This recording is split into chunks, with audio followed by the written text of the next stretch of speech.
disappointment? I think. Screw it. Okay, RJ Barrett is a disappointment this year. He was on my short list of disappointments. He didn't make my cut, though. So, I don't necessarily think, like, from a basketball player's standard, he's having a bad season. But I think that the regression in shooting and the points staying around the same, like, if you're the Knicks, you expected to build around Barrett. You expected him to take another leap, and he's either stagnated or, in a lot of cases, gotten worse. So, RJ Barrett, like, maybe this is too soon, but is it time for the Knicks to consider someone else to build around for their core? And because didn't he just get an extension? Are they committed to paying this guy now? I'll have to check. I don't actually know his contract. I'm pretty sure. Right. I'm gonna look it up, but you go ahead and talk about RJ Barrett, Ryan. Hold on, I'm pulling him up. So I don't know if it's too late or too early to sell on RJ, because his value is not the highest right now, and I think you would be selling really, really low on him.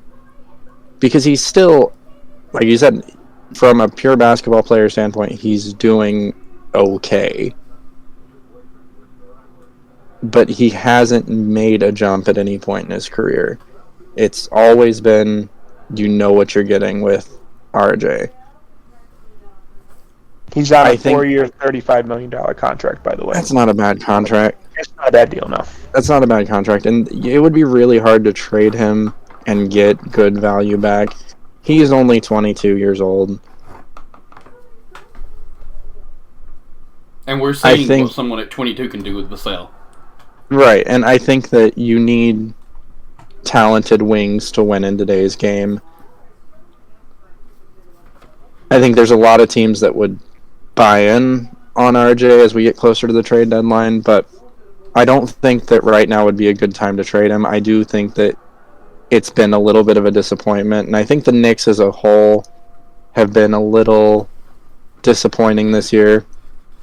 I think that we were expecting them to make a bigger splash.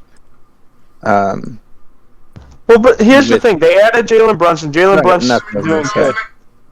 But go ahead. I think Jalen Brunson, the addition of him, you expected this team to do better. I think that Julius Randle, the fall off from an all-NBA player to kind of a good starter, but yeah, I mean, he's still a starter. Like, I'm not going to take that away, but he's not the player that we all saw. Obi Toppin, still just a shocking draft pick. Hasn't really done it. Sorry, but here's the thing. If you were, like, in Indiana, if you were the Pacers, this would be fine. You're New York! Like, if I was in that staff, I might be even considering blowing this up. Because this isn't cutting it. You're New York. You are supposed to be competing for championships. You're just making the Knicks fans suffer through more average at best and mediocrity at worst. Like this, no. I think blowing it up would be the way. I don't think blowing it up is where you start. I think you start by trying to move on from Cam Reddish, Evan Fournier, maybe package those two, because Evan Fournier's contract is very... I think he's got 1 year left, and it's a team option, so it's a kind of desirable expiring from a selling team. I don't know if moving on from Mitchell Robinson is a great idea or not just yet, just because he's a solid rim protector. The offense obviously isn't there, but I think there's a lot of talent on that team, and I think it's a lot of time needed to develop. I don't know if RJ Barrett is part of the problem or part of the solution. I just don't think that right now is the time to sell a 22-year-old who can score 20 points a game. A wise man once told me, if you're not part of the solution, you're part of the problem. Right, and I just don't know if he is part of the problem or part of the solution yet. I think that he's only 22. He's scoring 20 points a game. He could blow up next season. He could blow out next season. Time will tell. Ugh.